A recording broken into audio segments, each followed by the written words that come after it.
ਜਾਮਣੀ ਜਲਦੀ ਕਰ, ਦੇਰ ਹੋ ਰਹੀ ਹੈ।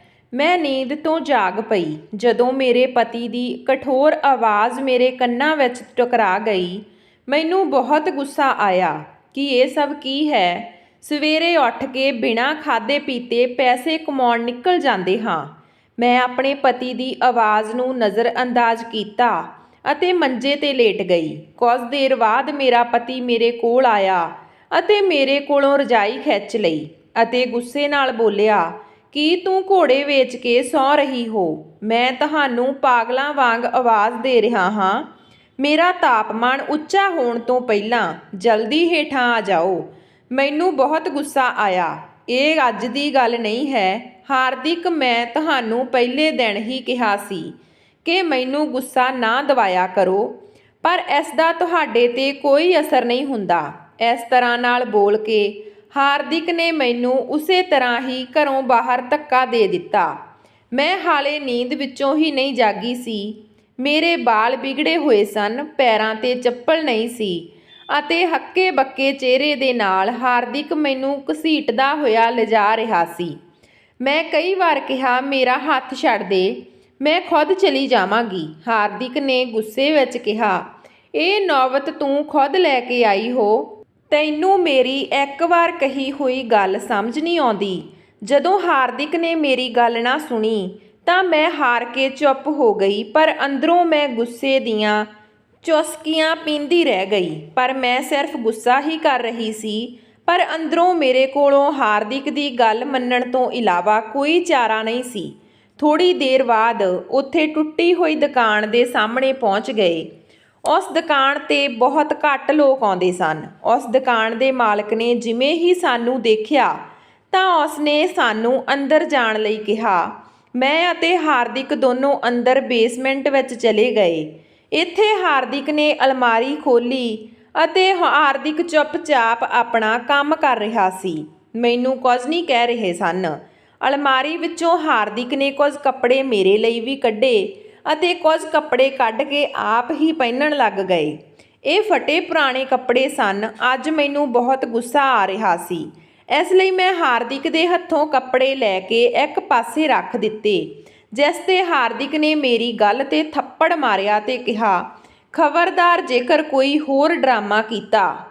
ਤਾਂ ਹਾਰਦਿਕ ਦਾ ਇੰਨਾ ਗੁੱਸਾ ਮੈਨੂੰ ਡਰਾਉਣ ਲਈ ਕਾਫੀ ਸੀ ਕਿ ਥੋੜ੍ਹੇ ਸਮੇਂ ਵਿੱਚ ਹੀ ਮੇਰਾ ਅਤੇ ਹਾਰਦਿਕ ਦਾ ਹੁਲੀਆ ਪੂਰੀ ਤਰ੍ਹਾਂ ਬਦਲ ਗਿਆ ਸੀ।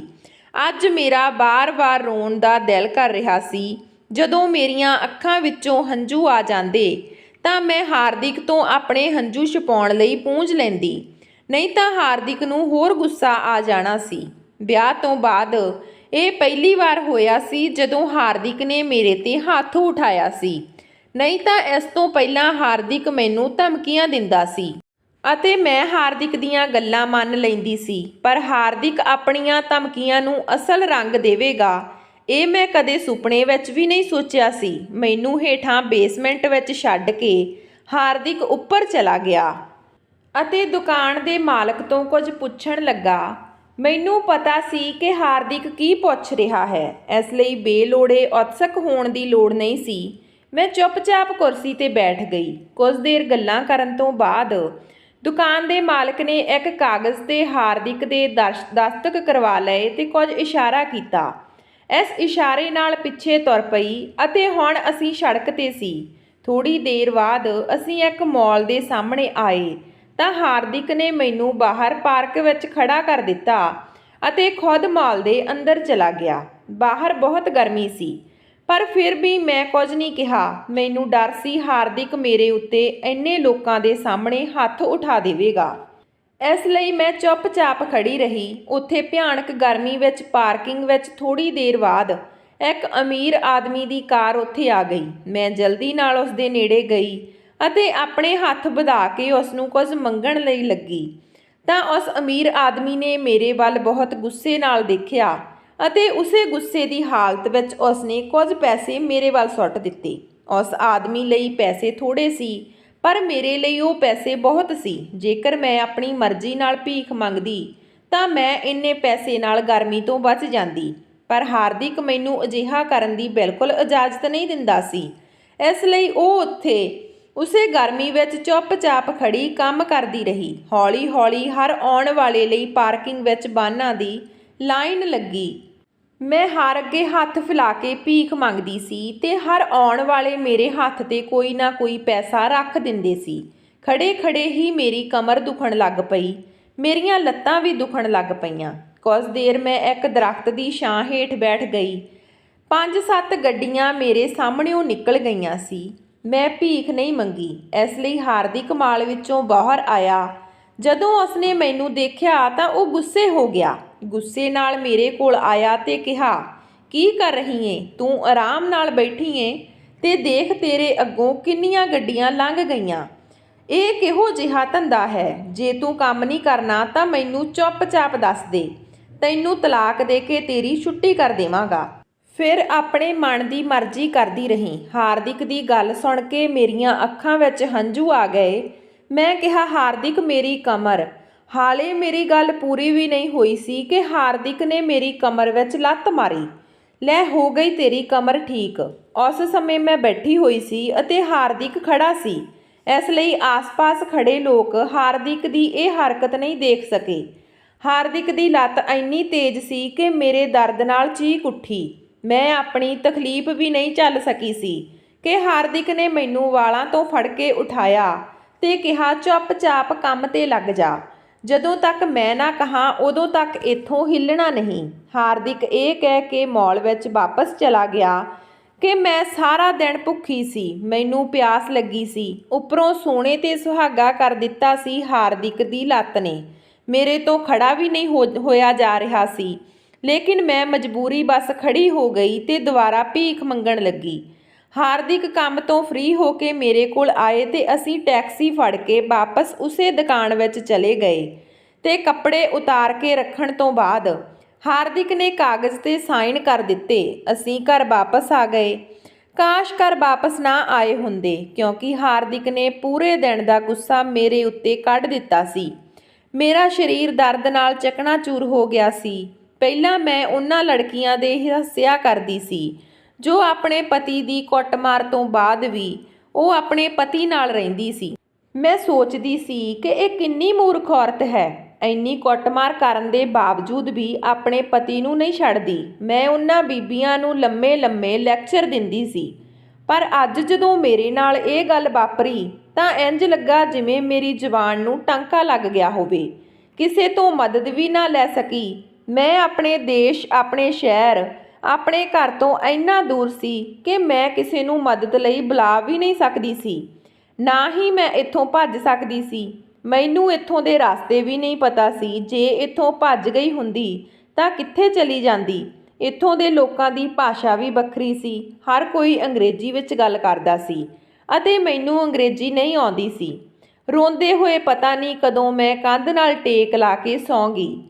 ਸਵੇਰੇ ਪਤਾ ਹੀ ਨਹੀਂ ਲੱਗਾ ਕਦੋਂ ਮੇਰੀ ਅੱਖ ਖੁੱਲੀ। ਹਾਰਦਿਕ ਮੈਨੂੰ ਬੜੇ ਪਿਆਰ ਨਾਲ ਜਗਾ ਰਿਹਾ ਸੀ। ਮੈਨੂੰ ਕੱਲ੍ਹ ਦੇ ਗੁੱਸੇ ਦੀ ਕੋਈ ਝਲਕ ਵੀ ਨਜ਼ਰ ਨਹੀਂ ਆ ਰਹੀ ਸੀ। ਅੱਜ ਦਾ ਦਿਨ ਕੱਲ੍ਹ ਦੇ ਦਿਨ ਨਾਲੋਂ ਬਿਲਕੁਲ ਵੱਖਰਾ ਸੀ। ਹਾਰਦਿਕ ਨੇ ਮੇਰੇ ਵਾਲਾਂ ਵਿੱਚ ਉਂਗਲਾਂ ਫੇਰ ਕੇ ਮੈਨੂੰ ਉਠਾਇਆ ਅਤੇ ਕਿਹਾ, ਜਾਮਨੀ ਉੱਠ, ਕੁਝ ਖਾ ਲੈ, ਤੂੰ ਕੱਲ੍ਹ ਤੋਂ ਕੁਝ ਨਹੀਂ ਖਾਧਾ। ਹੁਣ ਹਾਰਦਿਕ ਦਾ ਇੰਨਾ ਜ਼ਿਆਦਾ ਪਿਆਰ ਤੋਂ ਮੈਨੂੰ ਵੀ ਡਰ ਲੱਗ ਰਿਹਾ ਸੀ। ਅੱਜ ਮੈਂ ਗੁੱਸਾ ਦਿਖਾਉਣ ਦੀ ਗਲਤੀ ਨਹੀਂ ਕੀਤੀ। ਮੈਂ ਪਹਿਲਾਂ ਹੀ ਗੁੱਸਾ ਦਿਖਾਉਣ ਦਾ ਨਤੀਜਾ ਭੁਗਤ ਚੁੱਕੀ ਸੀ। ਕੱਲ੍ਹ ਮੈਂ ਚੁੱਪ-ਚਾਪ ਉੱਠੀ ਅਤੇ ਹਾਰਦਿਕ ਦੇ ਪਿੱਛੇ-ਪਿੱਛੇ ਤੁਰ ਪਈ। ਹਾਰਦਿਕ ਨੇ ਖੁਦ ਨੂੰ ਆਪਣੇ ਹੱਥਾਂ ਨਾਲ ਨਾਸ਼ਤਾ ਬਣਾ ਕੇ ਮੈਨੂੰ ਖਵਾਇਆ। ਮੈਂ ਹੈਰਾਨੀ ਨਾਲ ਹਾਰਦਿਕ ਵੱਲ ਦੇਖ ਰਹੀ ਸੀ। ਕੱਲ੍ਹ ਤੋਂ ਪਹਿਲਾਂ ਹਾਰਦਿਕ ਨੇ ਮੇਰੇ 'ਤੇ ਹੱਥ ਕਦੇ ਨਹੀਂ ਚੁੱਕਿਆ ਸੀ। ਇਸ ਤਰ੍ਹਾਂ ਪਹਿਲਾਂ ਕਦੇ ਉਸਨੇ ਇੰਨਾ ਪਿਆਰ ਵੀ ਨਹੀਂ ਦਿਖਾਇਆ ਸੀ। ਜਿਵੇਂ ਹੀ ਮੈਂ ਨਾਸ਼ਤੇ ਦਾ ਪਹਿਲਾ ਟੁਕੜਾ ਆਪਣੇ ਮੂੰਹ ਵਿੱਚ ਪਾਇਆ, ਪਹਿਲਾ ਖਿਆਲ ਇਹੀ ਆਇਆ ਕਿ ਸ਼ਾਇਦ ਮੈਂ ਸੁਪਨਾ ਦੇਖ ਰਹੀ ਹਾਂ, ਕਿਉਂਕਿ ਮੈਂ ਪਹਿਲਾਂ ਕਦੇ ਅਜਿਹਾ ਸ਼ਾਨਦਾਰ ਨਾਸ਼ਤਾ ਨਹੀਂ ਕੀਤਾ ਸੀ। ਸਾਡੇ ਘਰ ਵਿੱਚ ਕਦੇ ਖਾਣਾ ਨਹੀਂ ਬਣਦਾ ਸੀ। ਹਾਰਦਿਕ ਹੋਟਲ ਤੋਂ ਸਸਤਾ ਖਾਣਾ ਲੈ ਕੇ ਆਉਂਦੇ ਸਨ ਜੋ ਬਿਲਕੁਲ ਵੀ ਸਵਾਦ ਨਹੀਂ ਹੁੰਦਾ ਸੀ, ਬਸ ਗੁਜ਼ਾਰੇ ਲਈ ਕਾਫੀ ਹੁੰਦਾ ਸੀ। ਮੈਂ ਕੱਲ੍ਹ ਭੁੱਖੀ ਸੀ, ਖਾਣੇ 'ਤੇ ਟੁੱਟ ਪਈ। ਜੀ ਭਰ ਕੇ ਖਾਣਾ ਖਾਣ ਤੋਂ ਬਾਅਦ ਹਾਰਦਿਕ ਨੇ ਦੁੱਧ ਦਾ ਗਲਾਸ ਮੇਰੇ ਵੱਲ ਵਧਾਇਆ। 2 ਗੋਲੀਆਂ ਫੜਾ ਕੇ ਕਿਹਾ, ਇਹ ਗੋਲੀਆਂ ਦੁੱਧ ਨਾਲ ਖਾ ਲੈ, ਤੈਨੂੰ ਦਰਦ ਤੋਂ ਰਾਹਤ ਮਿਲੇਗੀ। ਮੈਂ ਸਭ ਕੁਝ ਚੁੱਪ-ਚਾਪ ਮੰਨਦੀ ਹੋਈ ਦੁੱਧ ਦਾ ਗਲਾਸ ਫੜਿਆ ਅਤੇ ਚੁੱਪ-ਚਾਪ ਦੁੱਧ ਨਾਲ ਗੋਲੀਆਂ ਖਾ ਲਈਆਂ ਅਤੇ ਫਿਰ ਉਸ ਤੋਂ ਬਾਅਦ ਹਾਰਦਿਕ ਨੇ ਮੇਰੇ ਕੱਲ੍ਹ ਦੇ ਰਵੱਈਏ ਲਈ ਮੇਰੇ ਤੋਂ ਮਾਫ਼ੀ ਵੀ ਮੰਗੀ। ਮੈਂ ਵੀ ਹਾਰਦਿਕ ਨੂੰ ਮਾਫ਼ ਕਰ ਦਿੱਤਾ। ਹਾਰਦਿਕ ਨੂੰ ਮਾਫ਼ ਕਰਨ ਦੇ ਸਿਵਾਏ ਮੇਰੇ ਕੋਲ ਕੋਈ ਚਾਰਾ ਨਹੀਂ ਸੀ। ਸ਼ਹਿਰ ਤੋਂ ਭੱਜਣ ਦਾ ਕੋਈ ਹੋਰ ਤਰੀਕਾ ਨਹੀਂ ਸੀ ਅਤੇ ਨਾ ਹੀ ਮੈਂ ਹਾਰਦਿਕ ਨਾਲ ਲੜ ਸਕਦੀ ਸੀ। ਹਾਰਦਿਕ ਨਾਲ ਲੜਨ ਦਾ ਮਤਲਬ ਸੀ ਖੂਹ ਵਿੱਚ ਡਿੱਗਣਾ। ਹਾਰਦਿਕ ਨੇ ਬੜੇ ਪਿਆਰ ਨਾਲ ਕਿਹਾ, ਜਾਮਣੀ, ਮੇਰਾ ਦਿਲ ਤੈਨੂੰ ਇਸ ਹਾਲਤ 'ਚ ਕੰਮ 'ਤੇ ਲਿਜਾਣ ਨੂੰ ਤਿਆਰ ਨਹੀਂ, ਪਰ ਮੈਂ ਕੀ ਕਰਾਂ, ਮੈਂ ਬੇਵੱਸ ਹਾਂ। ਕੰਮ 'ਤੇ ਜਾਣਾ ਪਵੇਗਾ। ਮੇਰਾ ਸਰੀਰ ਵੀ ਦਰਦ ਕਰ ਰਿਹਾ ਸੀ। ਕੱਲ੍ਹ ਦੀਆਂ ਸੱਟਾਂ ਦਾ ਦਰਦ ਵੀ ਸੀ। ਜਦੋਂ ਹਾਰਦਿਕ ਦਾ ਰਵੱਈਆ ਬਦਲਦਾ ਦੇਖਿਆ ਤਾਂ ਮੈਂ ਵੀ ਕਿਹਾ, ਹਾਰਦਿਕ, ਰਹਿਣ ਦਿਓ, ਅੱਜ ਨਹੀਂ ਚੱਲਦੇ। ਜਿਸ 'ਤੇ ਹਾਰਦਿਕ ਨੇ ਕਿਹਾ, ਮੈਂ ਕੰਮ 'ਤੇ ਜਾਣਾ ਪਵੇਗਾ, ਮੈਂ ਤੇਰੇ ਸਹੂਲਤ ਲਈ ਕੁਝ ਪ੍ਰਬੰਧ ਕੀਤਾ ਹੈ। ਉਸਨੇ ਮੇਰਾ ਹੱਥ ਫੜ ਲਿਆ। ਜਦੋਂ ਉਹ ਮੈਨੂੰ ਬਾਹਰ ਲੈ ਕੇ ਆਏ ਤਾਂ ਉਹਨਾਂ ਦੇ ਸਾਹਮਣੇ ਇੱਕ ਵੀਲ ਚੇਅਰ ਪਈ ਸੀ ਅਤੇ ਕਿਹਾ, ਤੁਸੀਂ ਇਸ 'ਤੇ ਬੈਠ ਕੇ ਕੰਮ ਕਰਨਾ, ਹੁਣ ਤੁਹਾਨੂੰ ਤੁਰਨਾ ਨਹੀਂ ਪਵੇਗਾ। ਵੀਲ ਚੇਅਰ ਨੂੰ ਦੇਖ ਕੇ ਮੇਰਾ ਗੁੱਸੇ ਨਾਲ ਬੁਰਾ ਹਾਲ ਹੋ ਗਿਆ, ਜਾਨੀ ਕਿ ਹੁਣ ਹਾਰਦਿਕ ਇੰਨਾ ਡਿੱਗ ਗਿਆ ਹੈ ਕਿ ਉਹ ਮੇਰੇ ਜ਼ਖਮਾਂ 'ਤੇ ਵੀ ਪੈਸੇ ਕਮਾਉਣਾ ਚਾਹੁੰਦਾ ਹੈ। ਹਾਰਦਿਕ ਦਾ ਰਵੱਈਆ ਫਿਰ ਤੋਂ ਬਦਲਣ ਲੱਗਾ। ਅਗਲੀ ਵਾਰ ਹਾਰਦਿਕ ਨੇ ਥੋੜ੍ਹਾ ਜਿਹਾ ਚੀਖਿਆ ਅਤੇ ਕਿਹਾ, ਜਾਮਣੀ, ਤੂੰ ਸੁਣ ਨਹੀਂ ਸਕਦੀ, ਆ ਕੇ ਵੀਲ ਚੇਅਰ 'ਤੇ ਬੈਠ। ਫਿਰ ਮੇਰੀ ਮਜਬੂਰੀ ਸਾਹਮਣੇ ਆ ਗਈ। ਹਾਰਦਿਕ ਦੀ ਗੱਲ ਜੇਕਰ ਮੈਂ ਨਾ ਮੰਨਦੀ ਤਾਂ ਹਾਰਦਿਕ ਅੱਜ ਫਿਰ ਮੈਨੂੰ ਜਾਨਵਰਾਂ ਵਾਂਗ ਕੁੱਟਦਾ। ਮੈਂ ਚੁੱਪ-ਚਾਪ ਜਾ ਕੇ ਵੀਲ ਚੇਅਰ 'ਤੇ ਬੈਠ ਗਈ। ਥੋੜ੍ਹੀ ਦੇਰ ਵਿੱਚ ਹੀ ਮੈਂ ਤੇ ਹਾਰਦਿਕ ਉਸ ਦੁਕਾਨ ਵਿੱਚ ਪਹੁੰਚੇ। ਇਸ ਵਾਰ ਹਾਰਦਿਕ ਨੇ ਤਾਂ ਆਪਣੇ ਕੱਪੜੇ ਬਦਲ ਲਏ, ਪਰ ਜਦੋਂ ਮੈਂ ਆਪਣੇ ਕੱਪੜੇ ਬਦਲਣ ਲਈ ਕਿਹਾ ਤਾਂ ਹਾਰਦਿਕ ਨੇ ਇਨਕਾਰ ਕਰ ਦਿੱਤਾ। ਅਸੀਂ ਉਸੇ ਮਾਲ ਕੋਲ ਪਹੁੰਚ ਗਏ। ਹਾਰਦਿਕ ਮਾਲ ਦੇ ਅੰਦਰ ਨਹੀਂ ਗਿਆ ਸੀ। ਇਸ ਵਾਰ ਉਹ ਮੇਰੀ ਵੀਲ ਚੇਅਰ ਫੜ ਕੇ ਖੜਾ ਸੀ, ਪਰ ਮੇਰੀ ਹੈਰਾਨੀ ਦੀ ਹੱਦ ਨਾ ਰਹੀ ਜਦੋਂ ਇਸ ਵਾਰ ਸਾਨੂੰ ਲੋਕਾਂ ਤੋਂ ਭੀਖ ਨਹੀਂ ਮੰਗਣੀ ਪਈ, ਸਗੋਂ ਲੋਕ ਖੁਦ ਮੇਰੇ ਕੋਲ ਆਉਂਦੇ ਸਨ ਅਤੇ ਮੇਰੇ ਬੈਗ ਵਿੱਚ ਪੈਸੇ ਪਾ ਕੇ ਚਲੇ ਜਾਂਦੇ ਸਨ। ਇੱਕ ਦਿਨ ਵਿੱਚ ਸਾਡੇ ਕੋਲ ਇੰਨੇ ਪੈਸੇ ਹੋ ਗਏ ਸਨ ਕਿ ਸ਼ਾਇਦ ਅਸੀਂ 1 ਮਹੀਨੇ ਵਿੱਚ ਵੀ ਜਮ੍ਹਾਂ ਨਹੀਂ ਕਰ ਸਕਦੇ ਸੀ। ਹਾਰਦਿਕ ਖੁਸ਼ੀ ਨਾਲ ਪਾਗਲ ਹੋ ਰਿਹਾ ਸੀ। ਉਹ ਮੈਨੂੰ ਵਾਰ-ਵਾਰ ਪੁੱਛ ਰਿਹਾ ਸੀ, ਜਾਮਣੀ, ਤੈਨੂੰ ਭੁੱਖ ਨਹੀਂ ਲੱਗੀ? ਕੁਝ ਖਾਣਾ ਚਾਹੋਗੇ? ਇਸ ਲਈ ਮੈਂ ਖਾਣੇ ਤੋਂ ਮਨਾ ਕਰ ਦਿੱਤਾ। ਅੰਦਰੋਂ ਅੰਦਰ ਮੈਂ ਖੂਨ ਦੇ ਹੰਝੂ ਰੋ ਰਹੀ ਸੀ। ਮੈਂ ਕਦੇ ਸੋਚਿਆ ਵੀ ਨਹੀਂ ਸੀ ਕਿ ਹਾਰਦਿਕ ਨਾਲ ਵਿਆਹ ਹੋਣ 'ਤੇ ਮੇਰੇ ਸੁਪਨੇ ਇਸ ਤਰ੍ਹਾਂ ਚਕਨਾਚੂਰ ਹੋ ਜਾਣਗੇ। ਇੰਨੇ ਸੁਪਨੇ ਸਜਾਏ ਹੋਏ ਸਨ। ਮੈਂ ਬਹੁਤ ਚੰਗੇ ਘਰਾਣੇ ਨਾਲ ਸੰਬੰਧ ਰੱਖਦੀ ਸੀ। ਮੈਂ ਬਹੁਤ ਚੰਗੀ ਜ਼ਿੰਦਗੀ ਬਤੀਤ ਕੀਤੀ ਸੀ। ਮੈਂ ਘਰ ਦੀ ਲਾਡਲੀ ਸੀ, ਪਰ ਕਿਹਾ ਜਾਂਦਾ ਹੈ ਜਿਸ ਨੂੰ ਸਭ ਤੋਂ ਵੱਧ ਪਿਆਰ ਨਾਲ ਪਾਲਿਆ ਜਾਂਦਾ ਹੈ, ਜ਼ਿੰਦਗੀ ਉਸ ਨਾਲ ਸਭ ਤੋਂ ਭੈੜਾ ਸਲੂਕ ਕਰਦੀ ਹੈ। ਅਤੇ ਜ਼ਿੰਦਗੀ ਨੇ ਮੇਰੇ ਨਾਲ ਵੀ ਅਜਿਹਾ ਗੰਦਾ ਮਜ਼ਾਕ ਖੇਡਿਆ ਹੈ। ਇਹ ਇੱਕ ਭਿਆਨਕ ਮਜ਼ਾਕ ਸੀ। ਮੇਰਾ ਬਚਪਨ ਤੋਂ ਸੁਪਨਾ ਸੀ ਪੁਲਿਸ ਵਿੱਚ ਭਰਤੀ ਹੋਣਾ, ਪਰ ਅਸੀਂ ਇੱਕ ਛੋਟੇ ਜਿਹੇ ਪਿੰਡ ਦੇ ਵਿੱਚ ਰਹਿੰਦੇ ਸੀ ਜਿੱਥੇ ਕੁੜੀਆਂ ਨੂੰ ਪੜ੍ਹਾਇਆ ਨਹੀਂ ਜਾਂਦਾ ਸੀ। ਪੁਲਿਸ ਵਿੱਚ ਭਰਤੀ ਹੋਣ ਤਾਂ ਦੂਰ ਦੀ ਗੱਲ, ਅਸੀਂ 4 ਭੈਣਾਂ ਅਤੇ ਭਰਾ ਸੀ। ਮੈਂ ਸਭ ਤੋਂ ਛੋਟੀ ਸੀ। ਅਸੀਂ 2 ਭੈਣਾਂ ਤੇ 2 ਭਰਾ ਸੀ। ਮੇਰੇ ਤਿੰਨ ਭੈਣਾਂ ਭਰਾ ਦਾ ਵਿਆਹ ਹੋ ਚੁੱਕਿਆ ਸੀ। ਇੱਥੇ ਵੀ ਮੇਰੀ ਮਾਂ ਕੋਰੀ ਸੀ।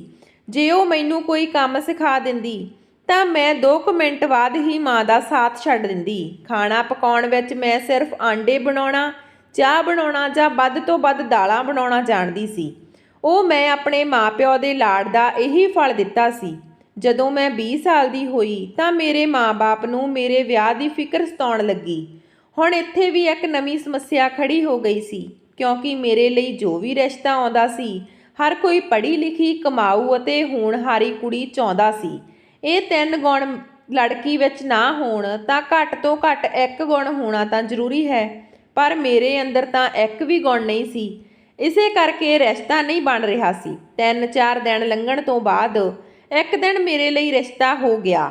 ਉਹ ਦੁਬਈ ਵਿੱਚ ਰਹਿੰਦੇ ਸੀ। ਹਾਰਦਿਕ ਦੀ ਭੈਣ ਸਾਡੇ ਘਰ ਆਈ। ਉਸਨੇ ਦੱਸਿਆ ਕਿ ਮੇਰਾ ਭਰਾ ਦੁਬਈ ਵਿੱਚ ਕੰਮ ਕਰਦਾ ਹੈ ਅਤੇ ਇੱਥੇ ਭਾਰਤ ਵਿੱਚ ਵਿਆਹ ਕਰਵਾਉਣ ਆਇਆ ਹੈ। ਵਿਆਹ ਤੋਂ ਬਾਅਦ ਉਹ ਆਪਣੀ ਪਤਨੀ ਨੂੰ ਤੁਰੰਤ ਦੁਬਈ ਲੈ ਜਾਵੇਗਾ। ਮੇਰੇ ਮਾਤਾ-ਪਿਤਾ ਨੂੰ ਇਹ ਰਿਸ਼ਤਾ ਬਹੁਤ ਪਸੰਦ ਆਇਆ ਸੀ, ਪਰ ਉਹਨਾਂ ਨੇ ਲੜਕੇ ਨੂੰ ਸਾਫ਼ ਕਹਿ ਦਿੱਤਾ ਸੀ ਕਿ ਸਾਡੀ ਲੜਕੀ ਨਾ ਤਾਂ ਪੜ੍ਹੀ ਲਿਖੀ ਹੈ ਅਤੇ ਨਾ ਹੀ ਉਸ ਵਿੱਚ ਕੋਈ ਹੁਨਰ ਹੈ। ਇੱਥੋਂ ਤੱਕ ਕਿ ਸਾਡੀ ਲੜਕੀ ਨੂੰ ਖਾਣਾ ਬਣਾਉਣਾ ਵੀ ਨਹੀਂ ਆਉਂਦਾ, ਕਿਉਂਕਿ ਪਿਤਾ ਜੀ ਨਹੀਂ ਚਾਹੁੰਦੇ ਸਨ ਕਿ ਰਿਸ਼ਤੇ ਵਾਲੇ ਹਾਂ ਤਾਂ ਕਹਿ ਜਾਣ, ਪਰ ਬਾਅਦ ਵਿੱਚ ਲੜਕੀ ਦੀ ਅਸਲੀਅਤ ਜਾਣਨ ਤੋਂ ਬਾਅਦ ਨਾ ਕਰ ਦੇਣ। ਰਿਸ਼ਤਾ ਜੁੜਨ ਤੋਂ ਬਾਅਦ ਜੇ ਰਿਸ਼ਤਾ ਟੁੱਟ ਜਾਵੇ ਤਾਂ ਦੁੱਖ ਜ਼ਿਆਦਾ ਹੁੰਦਾ ਹੈ। ਜਿਸ ਤੇ ਲੜਕੇ ਦੀ ਭੈਣ ਨੇ ਕਿਹਾ ਸੀ ਕਿ ਸਾਨੂੰ ਸਿਰਫ ਲੜਕੀ ਦਿਖਾਓ, ਜੇਕਰ ਸਾਨੂੰ ਲੜਕੀ ਪਸੰਦ ਹੈ ਤਾਂ ਇਹਨਾਂ ਸਾਰੀਆਂ ਗੱਲਾਂ ਨਾਲ ਕੋਈ ਫਰਕ ਨਹੀਂ ਪੈਂਦਾ ਅਤੇ ਅਸੀਂ ਹੌਲੀ ਹੌਲੀ ਉਸ ਨੂੰ ਉਹ ਕੰਮ ਸਿਖਾ ਦੇਵਾਂਗੇ। ਵੈਸੇ ਵੀ ਉੱਥੇ ਇਹ ਸਾਰਾ ਕੰਮ ਨਹੀਂ ਹੋਵੇਗਾ, ਕੁੜੀ ਨੂੰ ਅਜਿਹਾ ਕਰਨ ਦੀ ਕੋਈ ਲੋੜ ਨਹੀਂ, ਕਿਉਂਕਿ ਦੁਬਈ ਵਿੱਚ ਮੇਰੇ ਬਹੁਤ ਸਾਰੇ ਨੌਕਰ ਹਨ ਅਤੇ ਉਹ ਸਾਰੇ ਕੰਮ ਕਰਦੇ ਹਨ। ਅਤੇ ਫਿਰ ਜਿਵੇਂ ਹੀ ਮੇਰੀ ਮਾਂ ਮੈਨੂੰ ਮੇਰੇ ਰਿਸ਼ਤੇਦਾਰਾਂ ਦੇ ਸਾਹਮਣੇ ਲੈ ਗਈ, ਉਹ ਪਹਿਲੀ ਹੀ ਨਜ਼ਰ ਵਿੱਚ ਮੈਨੂੰ ਪਸੰਦ ਕਰ ਲਿਆ। ਉਸ ਸਮੇਂ ਮੇਰੀ ਨਣਦ ਨੇ ਆਪਣੇ ਹੱਥਾਂ 'ਚੋਂ ਸੋਨੇ ਦੇ ਭਾਰੀ ਕੰਗਣ ਲਾ ਕੇ ਮੇਰੇ ਗੁੱਟ 'ਤੇ ਪਾ ਦਿੱਤੇ ਅਤੇ ਕਿਹਾ ਕਿ ਸਾਡੇ ਵੱਲੋਂ ਰਿਸ਼ਤਾ ਪੱਕਾ ਹੈ, ਹੁਣ ਜਲਦੀ ਲੜਕੀ ਨੂੰ ਸਾਡੇ ਹਵਾਲੇ ਕਰ ਦਿਓ। ਮੇਰੀ ਮਾਂ ਆਪਣੀ ਖੁਸ਼ੀ ਨੂੰ ਰੋਕ ਨਹੀਂ ਸਕੀ। ਜਦੋਂ ਮੇਰੀ ਮਾਂ ਨੇ ਦਾਜ ਦੀ ਗੱਲ ਕੀਤੀ ਤਾਂ ਮੇਰੀ ਨਣਦ ਨੇ ਇਨਕਾਰ ਕਰ ਦਿੱਤਾ ਤੇ ਕਿਹਾ, ਇਹ ਸਾਰਾ ਸਮਾਨ ਲੈ ਕੇ ਦੁਬਈ ਕਿੱਥੇ ਜਾਵੇਗੀ, ਬਸ ਆਪਣੀ ਲੜਕੀ ਨੂੰ ਪਹਿਨਣ ਲਈ ਕੱਪੜੇ ਆਦਿ ਦੇ ਦਿਓ, ਸਾਨੂੰ ਹੋਰ ਕੁਝ ਨਹੀਂ ਚਾਹੀਦਾ। ਇਸ ਲਈ ਵਿਆਹ ਬਹੁਤ ਸਾਦੇ ਢੰਗ ਨਾਲ ਕਰਨਾ ਹੈ। ਅਤੇ ਫਿਰ 1 ਹਫ਼ਤੇ ਬਾਅਦ ਵਿਆਹ ਵੀ ਹੋ ਗਿਆ। ਮੈਂ ਆਪਣੇ ਸਹੁਰੇ ਘਰ ਆ ਗਈ। ਅਸੀਂ ਵਿਆਹ ਤੋਂ ਬਾਅਦ 1 ਹਫ਼ਤਾ ਭਾਰਤ ਵਿੱਚ ਰਹੇ। ਉਦੋਂ ਤੱਕ ਹਾਰਦਿਕ ਨੇ ਮੇਰੇ ਪੇਪਰ ਜਲਦੀ ਤਿਆਰ ਕਰਵਾ ਲਏ ਸਨ। 1 ਹਫ਼ਤੇ ਵਿੱਚ ਹੀ ਮੈਨੂੰ ਹਾਰਦਿਕ ਵੱਲੋਂ ਇੰਨਾ ਪਿਆਰ ਮਿਲ ਰਿਹਾ ਸੀ ਕਿ ਮੈਨੂੰ ਆਪਣੇ ਆਪ 'ਤੇ ਮਾਣ ਮਹਿਸੂਸ ਹੋਇਆ। ਵਿਆਹ ਦੇ ਹਫ਼ਤੇ ਬਾਅਦ ਅਸੀਂ ਦੁਬਈ ਆ ਗਏ। ਇੱਥੇ ਪਹੁੰਚ ਕੇ ਮੈਨੂੰ ਲੱਗਾ ਜਿਵੇਂ ਮੈਂ ਕਿਸੇ ਸਵਰਗ ਵਿੱਚ ਪਹੁੰਚ ਗਈ ਹਾਂ। ਘਰ ਵਿੱਚ ਅਜਿਹੀਆਂ ਚੀਜ਼ਾਂ ਸਨ ਜੋ ਮੈਂ ਆਪਣੇ ਘਰ ਵਿੱਚ ਕਦੇ ਨਹੀਂ ਦੇਖੀਆਂ ਸਨ। ਹਾਰਦਿਕ ਮੈਨੂੰ ਬਹੁਤ ਪਿਆਰ ਕਰਦਾ ਸੀ, ਪਰ ਹਾਰਦਿਕ ਬਾਰੇ ਇੱਕ ਗੱਲ ਮੈਨੂੰ ਬਹੁਤ ਗਲਤ ਲੱਗਦੀ ਸੀ। ਉਹ ਇਹ ਸੀ ਕਿ ਹਾਰਦਿਕ ਨੂੰ ਗੁੱਸਾ ਬਹੁਤ ਆਉਂਦਾ ਸੀ। ਉਹ ਕੋਈ ਵੀ ਗੱਲ ਕਰਦੇ ਤਾਂ ਗੁੱਸੇ ਵਿੱਚ ਹੀ ਕਰਦੇ। ਉਹ ਮੈਨੂੰ ਧਮਕਾਉਂਦੇ ਕਿ ਮੇਰੀ ਗੱਲ ਇੱਕ ਵਾਰ ਵਿੱਚ ਹੀ ਮੰਨ ਜਾਇਆ ਕਰ, ਮੇਰੇ ਤੋਂ ਆਪਣਾ ਗੁੱਸਾ ਕੰਟਰੋਲ ਨਹੀਂ ਹੁੰਦਾ। ਇੱਕ ਵਾਰ ਮੇਰਾ ਹੱਥ ਉੱਠ ਗਿਆ ਤਾਂ ਇਹ ਵਾਰ-ਵਾਰ ਉੱਠਦਾ ਰਹੇਗਾ, ਇਸ ਲਈ ਇਸ ਸਥਿਤੀ ਨੂੰ ਅਪਣਾਉਣ ਨਾ ਦੇਈਂ। ਮੈਂ ਹਾਰਦਿਕ ਦੀਆਂ ਧਮਕੀਆਂ ਤੋਂ ਡਰ ਜਾਂਦੀ ਸੀ ਅਤੇ ਹਾਰਦਿਕ ਦੀ ਹਰ ਗੱਲ ਨੂੰ ਖੁਸ਼ੀ ਨਾਲ ਸਵੀਕਾਰ ਕਰਦੀ ਸੀ। ਦੁਬਈ ਆਉਣ ਤੋਂ ਬਾਅਦ ਹਾਰਦਿਕ ਨੇ ਜੋ ਪਹਿਲੀ ਗੱਲ ਕਹੀ ਉਹ ਝੂਠ ਨਿਕਲੀ। ਇਹ ਸੀ ਕਿ ਹਾਰਦਿਕ ਨੇ ਕਿਹਾ ਸੀ ਮੇਰੇ ਕੋਲ ਬਹੁਤ ਸਾਰੇ ਨੌਕਰ ਹਨ, ਪਰ ਮੇਰੇ ਘਰ ਦੁਬਈ ਵਿੱਚ ਹੈ। ਘਰ ਦਾ ਸਾਰਾ ਕੰਮ ਮੈਂ ਆਪ ਕਰਦੀ ਸੀ, ਕੋਈ ਨੌਕਰ ਨਹੀਂ ਕਰਦਾ ਸੀ। ਮੈਨੂੰ ਖਾਣਾ ਬਣਾਉਣਾ ਨਹੀਂ ਆਉਂਦਾ ਸੀ, ਇਸ ਲਈ ਹਾਰਦਿਕ ਹੋਟਲ ਤੋਂ ਖਾਣਾ ਲੈ ਕੇ ਆਉਂਦੇ ਸੀ। 1 ਮਹੀਨਾ ਬਹੁਤ ਆਰਾਮ ਨਾਲ ਲੰਘ ਗਿਆ, ਪਰ ਇੱਕ ਦਿਨ ਜਦੋਂ ਹਾਰਦਿਕ ਘਰ ਆਇਆ ਤਾਂ ਉਹ ਬਹੁਤ ਪਰੇਸ਼ਾਨ ਲੱਗ ਰਿਹਾ ਸੀ। ਪਰੇਸ਼ਾਨੀ ਦਾ ਕਾਰਨ ਪੁੱਛਣ ਤੋਂ ਪਹਿਲਾਂ ਤਾਂ ਹਾਰਦਿਕ ਟਾਲਦਾ ਰਿਹਾ, ਪਰ ਕਈ ਵਾਰ ਪੁੱਛਣ ਤੇ ਉਸਨੇ ਦੱਸਿਆ ਕਿ ਉਸ ਦੀ ਨੌਕਰੀ ਚਲੀ ਗਈ ਹੈ ਅਤੇ ਮੇਰੇ ਸਿਰ ਬਹੁਤ ਕਰਜ਼ਾ ਹੈ। ਜੇਕਰ ਅਸੀਂ 8 ਦਿਨਾਂ ਦੇ ਅੰਦਰ ਇਹ ਕਰਜ਼ਾ ਨਾ ਮੋੜ ਸਕੇ ਤਾਂ ਸਾਨੂੰ ਦੁਬਈ ਤੋਂ ਇੰਡੀਆ ਵਾਪਸ ਜਾਣਾ ਪਵੇਗਾ, ਕਿਉਂਕਿ ਉਹ ਲੋਕ ਮੈਨੂੰ ਫਿਰ ਇੱਥੇ ਨਹੀਂ ਛੱਡਣਗੇ। ਹਾਰਦਿਕ ਦੀ ਗੱਲ ਸੁਣ ਕੇ ਮੈਂ ਪਰੇਸ਼ਾਨ ਹੋ ਗਈ। ਮੇਰਾ ਦੁਬਈ ਛੱਡ ਕੇ ਭਾਰਤ ਜਾਣ ਦਾ ਕੋਈ ਇਰਾਦਾ ਨਹੀਂ ਸੀ, ਕਿਉਂਕਿ ਜੋ ਸੁੱਖ ਸਹੂਲਤਾਂ ਮੈਨੂੰ ਦੁਬਈ 'ਚ ਮਿਲ ਰਹੀਆਂ ਸੀ ਉਹ ਭਾਰਤ 'ਚ ਬਿਲਕੁਲ ਵੀ ਨਹੀਂ ਸਨ। ਮੈਂ ਹਾਰਦਿਕ ਨੂੰ ਕਿਹਾ, ਹਾਰਦਿਕ ਤੂੰ ਫਿਕਰ ਨਾ ਕਰ, ਅਜਿਹਾ ਨਾ ਕਰੋ, ਤੁਸੀਂ ਆਪਣੇ ਲਈ ਕੋਈ ਕੰਮ ਲੱਭੋ ਅਤੇ ਮੇਰੇ ਲਈ ਵੀ ਕੋਈ ਕੰਮ ਲੱਭੋ। ਮੈਂ ਕੋਈ ਵੀ ਕੰਮ ਕਰਨ ਲਈ ਤਿਆਰ ਹਾਂ, ਘੱਟੋ ਘੱਟ ਕੁਝ ਪੈਸੇ ਘਰ ਆ ਜਾਣਗੇ। ਮੇਰੀ ਗੱਲ ਸੁਣ ਕੇ ਹਾਰਦਿਕ ਨੇ ਜੋ ਵੀ ਗੱਲ ਕੀਤੀ, ਮੇਰੀਆਂ ਅੱਖਾਂ ਵਿੱਚ ਹੰਝੂ ਆ ਗਏ। ਮੈਂ ਹੈਰਾਨੀ ਨਾਲ ਹਾਰਦਿਕ ਨੂੰ ਦੇਖਣ ਲੱਗੀ। ਹਾਰਦਿਕ ਨੇ ਕਿਹਾ ਕਿ ਮੈਂ ਭੀਖ ਮੰਗਾਂਗਾ। ਮੈਂ ਕਿਹਾ, ਹਾਰਦਿਕ ਤੂੰ ਕੀ ਗੱਲ ਕਰ ਰਿਹਾ? ਭੀਖ ਮੰਗਣਾ ਬਹੁਤ ਗੰਦਾ ਕੰਮ ਹੈ। ਰੱਬ ਨੇ ਸਾਨੂੰ ਸੁਰੱਖਿਅਤ ਹੱਥ ਪੈਰ ਦਿੱਤੇ ਹਨ, ਅਸੀਂ ਮਿਹਨਤ ਕਰਕੇ ਪੈਸਾ ਕਮਾਵਾਂਗੇ। ਹਾਰਦਿਕ ਨੇ ਕਹਿਣਾ ਸ਼ੁਰੂ ਕਰ ਦਿੱਤਾ ਕਿ 8 ਦਿਨਾਂ ਦੇ ਅੰਦਰ ਮੈਂ ਇਹ ਸਾਰਾ ਕਰਜ਼ਾ ਉਤਾਰਨਾ ਹੈ। ਮੇਰਾ ਇੱਕ ਦੋਸਤ ਹੈ ਜੋ ਭੀਖ ਮੰਗਦਾ ਹੈ, ਉਹ ਇੱਕ ਦਿਨ ਵਿੱਚ ਲੱਖਾਂ ਰੁਪਏ ਕਮਾ ਲੈਂਦਾ ਹੈ। ਜੇਕਰ ਅਸੀਂ ਵੀ ਭੀਖ ਮੰਗਦੇ ਹਾਂ ਤਾਂ 8 ਦਿਨਾਂ ਵਿੱਚ ਸਾਡਾ ਸਾਰਾ ਕਰਜ਼ਾ ਚੁਕਾ ਦਿੱਤਾ ਜਾਵੇਗਾ। ਫਿਰ ਅਸੀਂ ਇਹ ਕਰਨਾ ਛੱਡ ਦੇਵਾਂਗੇ ਤੇ ਹੋ ਸਕਦਾ ਹੈ ਜੇਕਰ ਪੈਸੇ ਥੋੜੇ ਹੋਰ ਹੋ ਜਾਣ ਤਾਂ ਮੈਂ ਆਪਣਾ ਬਿਜ਼ਨਸ ਸ਼ੁਰੂ ਕਰ ਸਕਦਾ ਹਾਂ। ਮੇਰਾ ਆਪਣਾ ਕੁਝ ਕਾਰੋਬਾਰ, ਫਿਰ ਸਾਡੇ ਬਾਰੇ ਨਿਆਰੇ ਹੋ ਜਾਣਗੇ। ਹਾਰਦਿਕ ਨੇ ਹੌਲੀ-ਹੌਲੀ ਮੈਨੂੰ ਸ਼ੀਸ਼ੇ ਵਿੱਚ ਉਤਾਰ ਲਿਆ ਸੀ। ਮਜਬੂਰੀ ਵਿੱਚ ਮੈਂ ਹਾਰਦਿਕ ਦੀ ਗੱਲ ਮੰਨ ਲਈ। ਹਾਰਦਿਕ ਨੇ ਮੈਨੂੰ ਦੱਸਿਆ ਕਿ ਇੱਥੇ ਭੀਖ ਮੰਗਣ ਦਾ ਇੱਕ ਵੱਖਰਾ ਸਿਸਟਮ ਹੈ। ਸਾਨੂੰ ਪਹਿਲਾਂ ਰਜਿਸਟਰ ਹੋਣਾ ਪਵੇਗਾ ਅਤੇ ਫਿਰ ਹਾਰਦਿਕ ਮੈਨੂੰ ਇੱਕ ਦੁਕਾਨ 'ਤੇ ਲੈ ਆਇਆ। ਉਸ ਦੁਕਾਨ 'ਚ ਫਟੇ ਪੁਰਾਣੇ ਕੱਪੜੇ ਲਈ ਇੱਕ ਤਾਲਾ ਰੱਖਿਆ ਹੋਇਆ ਸੀ। ਕੁਝ ਕਾਗਜ਼ਾਂ 'ਤੇ ਦਸਤਕ ਕਰਕੇ ਕੰਮ 'ਤੇ ਜਾਂਦੇ ਸਨ। ਫਿਰ ਕੰਮ ਤੋਂ ਵਾਪਸ ਆਉਣ ਤੋਂ ਪਹਿਲਾਂ ਵੀ ਸਾਈਨ ਕੀਤੇ ਜਾਂਦੇ ਸੀ। ਪੂਰੇ ਦਿਨ ਦੇ ਕੰਮ ਦਾ ਕੁਝ ਹਿੱਸਾ ਉਸ ਦੁਕਾਨਦਾਰ ਨੂੰ ਦੇਣਾ ਪੈਂਦਾ ਸੀ। ਮੈਂ ਅਤੇ ਹਾਰਦਿਕ ਨੇ ਭੀਖ ਮੰਗਣੀ ਸ਼ੁਰੂ ਕਰ ਦਿੱਤੀ। ਪਹਿਲਾਂ ਤਾਂ ਮੈਨੂੰ ਇੱਕ ਬਹੁਤ ਅਜੀਬ ਲੱਗਦਾ ਸੀ, ਪਰ ਫਿਰ ਮਜਬੂਰੀ ਵਿੱਚ ਹੀ ਸਹੀ ਮੈਨੂੰ ਆਦਤ ਪੈ ਗਈ। ਹੌਲੀ-ਹੌਲੀ 4-5 ਦਿਨਾਂ ਵਿੱਚ ਸਾਡੇ ਕੋਲ ਇੰਨੇ ਪੈਸੇ ਸਨ ਕਿ ਅਸੀਂ ਆਸਾਨੀ ਨਾਲ ਕਰਜ਼ਾ ਮੋੜ ਸਕਦੇ ਸੀ। ਫਿਰ ਮੈਂ ਹਾਰਦਿਕ ਨੂੰ ਕਿਹਾ, ਹਾਰਦਿਕ, ਹੁਣ ਇਹ ਕੰਮ ਸਾਨੂੰ ਬੰਦ ਕਰ ਦੇਣਾ ਚਾਹੀਦਾ। ਹੁਣ ਆਪਣਾ ਕਰਜ਼ਾ ਵਾਪਸ ਕਰ ਸਕਦੇ ਹਾਂ ਅਤੇ ਨੌਕਰੀ ਲੱਭ ਸਕਦੇ ਹੋ।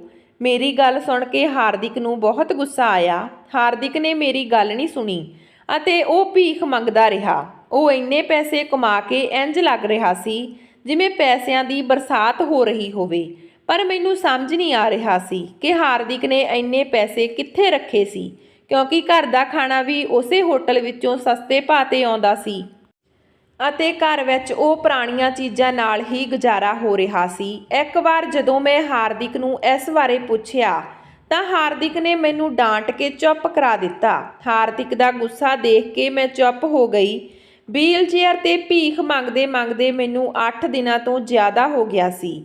ਮੈਨੂੰ ਬਹੁਤ ਅਜੀਬ ਲੱਗਦਾ ਸੀ ਕਿ ਰੱਬ ਨੇ ਮੈਨੂੰ 4 ਹੱਥ ਪੈਰ ਦਿੱਤੇ ਹਨ, ਫਿਰ ਵੀ ਮੈਂ ਅਪਾਹਜ ਬਣ ਕੇ ਲੋਕਾਂ ਤੋਂ ਭੀਖ ਮੰਗਦੀ ਸੀ। ਮੈਨੂੰ ਬਹੁਤ ਬੁਰਾ ਲੱਗਾ।